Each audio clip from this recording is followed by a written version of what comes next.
ప్రతి ఇల్లు కూడా భిక్షాటన కట్టుకొని మీరు రావాలా? ఆ విధంగా ఉండేటప్పుడు ఆ బ్రాహ్మడు అన్ని చుట్టూ ప్రతి ఇల్లు కూడా తీర్చుకుంటూ వస్తున్నాడట. వచ్చిన తర్వాత కష్టాలు అనుభవిస్తుంది. ప్రతి రోజు కూడా అదే కష్టమట. ఆ విధంగా జరుగుతూ ఉండగానే ఈ యొక్క సత్యస్వామి ఎదురుగా వచ్చిందంటే బీద బ్రాహ్మణ రూపం. అంటే ఆయన బ్రాహ్మడు ఏ విధంగా ఉన్నాడో ఈ బ్రాహ్మడు కూడా అదే విధంగా వచ్చిండు ఎదురుగా. వచ్చి ఏం చేసిండు, ఓ బ్రాహ్మణుడా, నువ్వు చదువుకున్నవాడి, నీకు ఈ దరిద్రం ఏంటి అని అన్నాడు. నీ దరిద్రం పోవడానికి ఉపాయం చెప్తా, ఇంటావా అన్నాడు. చెప్పండి స్వామి, ఇంటా అన్నాడు. నువ్వు దరిద్రం నేను దరిద్రం, మన ఇద్దరు కొడుకుంటూ బూడిద రాదు ఎందుకు లేదని అన్నాడు మా బ్రాహ్మణుడు. ఆయన సత్యస్వామి సంగతి ఈయనకు తెలియదు. ఆయన వచ్చి నిలబడి అంటే నీకు దరిద్రం పోవడానికి ఉపాయం చెప్తా, ఇంటావా అంటే లేదు ఇవన్నీ కానీ మీది కూడా చెప్పరాదు, ఇంట్లో ఏం పోయిందని అన్నాడు. ఆ తర్వాత చెప్పిండు, ఒక వ్రతము కలదు, ఆ వ్రతాన్ని కనుక నువ్వు చేసినట్టయితే నీ దరిద్రం అంతా పోద్ది అన్నాడు. అమ్మ అంత నమ్మకంగా చెప్తున్నా, చేయకపోద్దా అన్నాడు. నా దగ్గర తినడానికి తిండి లేదు, నేను వ్రతం యానికి తీసుకురాను, ఎట్లా చేయను అని ఆ బ్రాహ్మణుడు అడిగితే రేపు పొద్దున నీకు దొరుకుతాయి అన్నాడు. నాకు ఎట్లా దొరుకుతాయి, ఎవరు పెడుతుంది, పోతే భోజనం పెట్టడానికే కష్టమవుతుంది, ఇక పైసలు ఇచ్చి ఇవన్నీ కొనుక్కొచ్చి నేను చేయడం నాకేనా దొరుకుతుందని చెప్పిన మాటని సర్లే అన్నాడు. ఈ బ్రాహ్మణి ఇంటికి వచ్చేసి ఇంటికి వచ్చిందిరా భార్య ఇద్దరు మాట్లాడుకుంటూ పొద్దున్నే లేచి మళ్ళీ యథావిధిగా భిక్షాటనం బయలుదేరి మళ్ళీ ఇంటికి వెళ్ళిపోయిన తర్వాత ఆ రోజు ఏం చేసిందంటే, నాకు ఇవాళ కనుక ద్రవ్యం కనుక ఎక్కువ దొరికినట్టయితే భిక్షాటనం పోయినప్పుడు తలా కింద 5-10 ఇస్తే వాళ్ళ ఈ పైసలు ఎక్కువ దొరికినట్టయితే ఖచ్చితంగా సత్యావర్తనం చేస్తాను. ఆ రోజు మొత్తం తిరిగి వచ్చిన తర్వాత అనుకున్న దానికంటే 5 పెంచి వచ్చింది. బాగా సంతోషపడ్డాడు బ్రాహ్మణుడు. అందరూ నాకు రాలేదు, ఇవాళ 10 రూపాయలు వచ్చింది, ఇవాళ 500 వచ్చినాయే అనుకుని వెంబడే సత్యస్వామికి కావాల్సిన సామాన్లు బంధువులు పిలిపించుకుంది, బ్రాహ్మణులు పిలిపించుకుంది, అందరూ పిలిపించుకుంది. సత్యావర్తాన్ని స్టార్ట్ చేసి సత్యావర్తాన్ని చేసిండు. ఆ సత్యావర్తాన్ని చేయగానే వెంటనే ఆ రోజు బ్రాహ్మడికి చాలా సంతోషపడి సకల సంపదలన్నీ కూడా కలిగింది. అనుకున్నది బంధువులందరినీ పిలిపించుకుంటూ మొత్తం తీసుకుంటూ ఆ సత్యావర్తం సంతోషపడి నీకు సకల సంపదలు కలుగుగా ఇచ్చిండు, అభయం ఇచ్చిండు, సకల సంపదలు కలిగింది. తెలంగాణ ఆయన ఏం చేసిండు, బ్రాహ్మడు ఆ రోజు నుంచి ప్రతిరోజు కూడా భిక్షాటన పోయి నెల తిరగా ఆ బ్రాహ్మడు ప్రతి మాసాన ప్రతి నెల చేసుకుంటూ వచ్చి మహా ధైర్యం ఉంచకుండా ప్రతి సంవత్సరం చేసి సకల సంపదలు పొంది సకల ఐశ్వర్యాలు పొంది మరి ఆయన ఆ యొక్క ఎప్పుడైతే ఆ వ్రతాన్ని చేసుకుందో స్వర్గలోకానికి ప్రాప్తి. ఆ బ్రాహ్మణేసింది, ఆ బ్రాహ్మణ పిల్లలేసింది. ఆ బ్రాహ్మణుడు ఒకరోజు వ్రతం చేస్తుండగా ఒక కట్టెలమ్మేవాడు వచ్చిండు వాళ్ళ ఇంటి ముందరికి. అయితే కట్టెలమ్మేవాడు రాగానే ఈ బ్రాహ్మణి చేస్తుండ్రు, మాకు ఆకలి అవుతుందండి, మీరు ఏదో ఫంక్షన్ చేస్తుండ్రు, అన్ని డెకరేషన్ చేస్తుండ్రు, టెంట్ చేసిండు, అన్ని వేసిండు. బ్రాహ్మణుడా ఏంటి అని అనగానే మా ఇంట్లో సత్యావ్రతం ఉంది, ఆ వ్రతం అయిపోయింది, భోజనం కాదు కూడా తీర్థప్రసాదాలు వ్రతం అయిపోయిన తర్వాత తీర్థప్రసాదాలు పెడతా, అప్పుడు తీసుకుని తిని ఆవిడ ఆడిన పడేసి పడేసి వచ్చి ఆ వ్రతం అయిపోయింది ఆ బదాట్లో కూర్చొని ఇంటున్నారు. ఇరుకుంటూ ఆ కట్టెలమ్మే వాడినాడు, ఓ బ్రాహ్మణుడా నువ్వు చేస్తున్న వ్రతం ఏంటి అన్నాడు. అంటే ఇది చేస్తున్న సత్యనారాయణ వ్రతము, ఈ వ్రతం చేస్తే నీ వ్రతం వల్ల లాభాలేంటి మాకు అని అన్నాడు.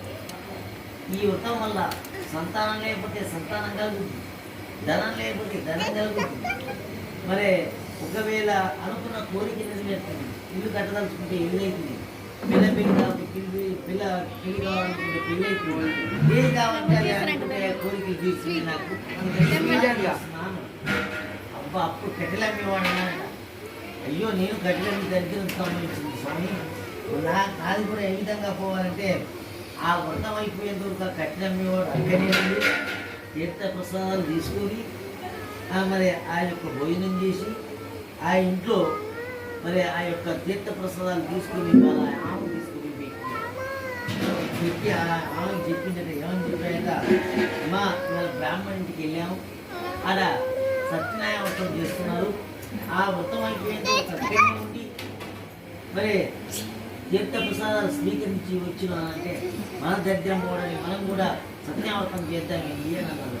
అనగానే ఎప్పుడు చేద్దామంటే ఇది ఎప్పుడు ఇవాళ కనుక మనం కట్టెలు అమ్ముతున్నాం కదా, ఈ కట్టెల మీద వీళ్ళ ధనవంతులు ఇది పోలే ఎక్కువ ధనం వచ్చిందనుకో అది సత్యావతానికి పెట్టాను, ఆ సత్యనారాయణ స్వామికి పెట్టాం అనుకున్నాను.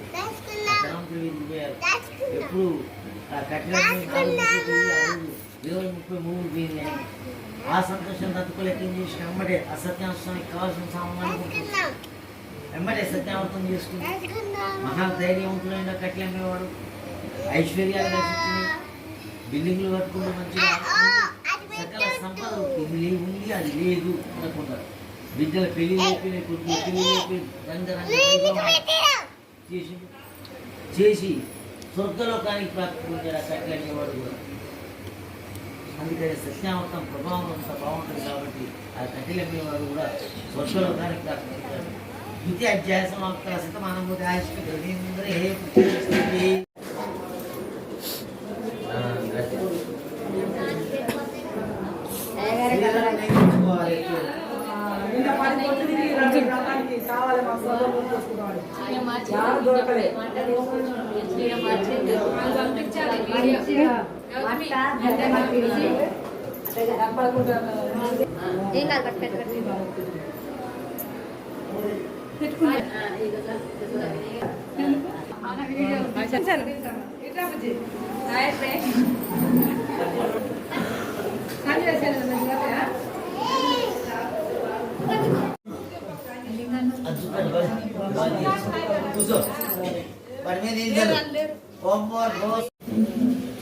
తృతీయ అధ్యాయ ప్రారంభ ఇంకో కథ చెప్తున్నాను వినండి అన్నాయట.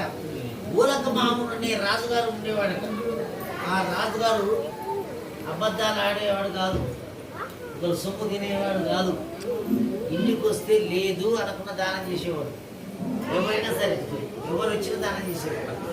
ఆ విధంగా దానం చేసేవాడు ఏం చేసేటంటే ఆ రాజుగారి పిల్లలు ఆయన భార్య ఉంది కదా, చాలా సౌందర్యవతి, ముట్టుకుంటే మాడిపోతుంది.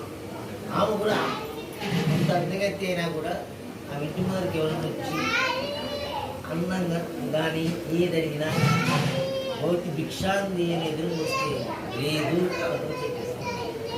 ఆ ఇంట్లో తినడానికి ఉన్నామో తీసుకుంటాం. అట్లా దాని ధర్మాలు అయినా కూడా వాళ్ళకి పిల్లలు లేరు. పిల్లలు లేకపోతే ఏం చేస్తున్నారట అంటే వాళ్ళిద్దరం కూడా సముద్ర తీరాన భద్రస్య నదీ తీరాన సముద్ర తీరాన ఏం చేస్తుంది సత్యనారాయణ చేద్దాం. ఆ సత్యావతం చేద్దామని తయారు చేసుకుంటూ ఇద్దరు భార్య భర్తలు సత్యావతం చేస్తున్నారు. చేసుకుంటూ ఈ యొక్క వైశ్యుడు పడవలో అనంతమైన ధనం వేసుకొని వ్యాపారానికి అని బయలుదేరి వెళ్ళిపోతున్నారు.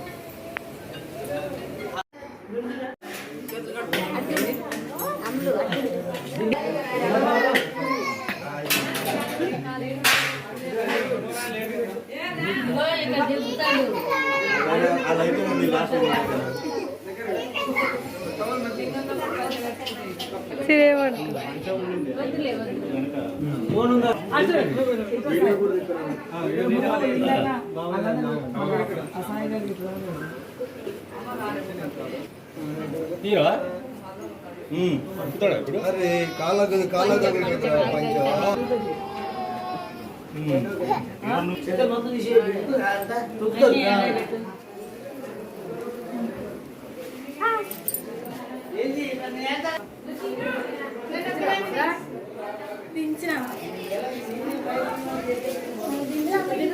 అలా